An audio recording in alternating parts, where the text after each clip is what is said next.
ఏదైనా ఒక property purchase చేసేటప్పుడు ఆ ప్రాపర్టీ జెన్యూనా కాదా ఎలా వెరిఫై చేసుకోవాలి? వాటికి ఏమేం డాక్యుమెంట్స్ మనం కలెక్ట్ చేసుకోవాలి అని చాలా మందికి డౌట్ ఉంటది. ఈరోజు మనం క్లారిటీ తెచ్చుకుందాం ఏమేం కావాలి అని చెప్పేసి.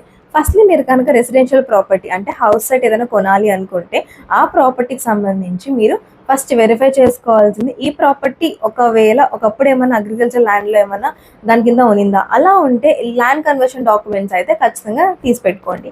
తర్వాత వచ్చేసి ఆ డాక్యుమెంట్స్‌కి గానీ, ఈ యొక్క ప్రాపర్టీకి గాను మదర్ డాక్యుమెంట్ అనేది అంటే ఫస్ట్ రిజిస్టర్ అయినటువంటి డాక్యుమెంట్ అనమాట.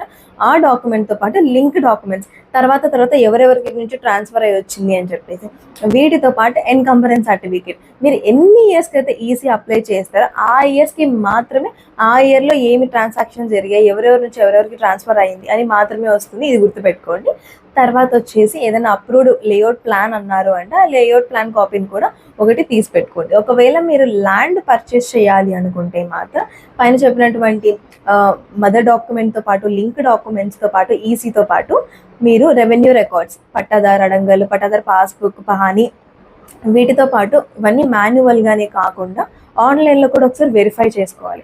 వీటన్నిటిని మనం కలెక్ట్ చేసుకున్న తర్వాత మీరు ఒక అడ్వకేట్‌ని కన్సల్ట్ అయ్యారు అంటే వాళ్ళు మీకు ఈ ప్రాపర్టీ కొనొచ్చా? కొనకూడదా? జెన్యూనా? కాదా? అని చెప్పేస్తారు. ఇంకొకటి ఏంటంటే ల్యాండ్స్ తీసుకునే వాళ్ళు మెయిన్‌గా ఒకసారి మండల్ సర్వే అయితే సర్వే చేయించుకోండి. ఎందుకు అంటారంటే ఫర్దర్‌గా ఫ్యూచర్‌లో ఈ ల్యాండ్ ఏమన్నా రోడ్డుకి ఏమన్నా వెళ్తుందా?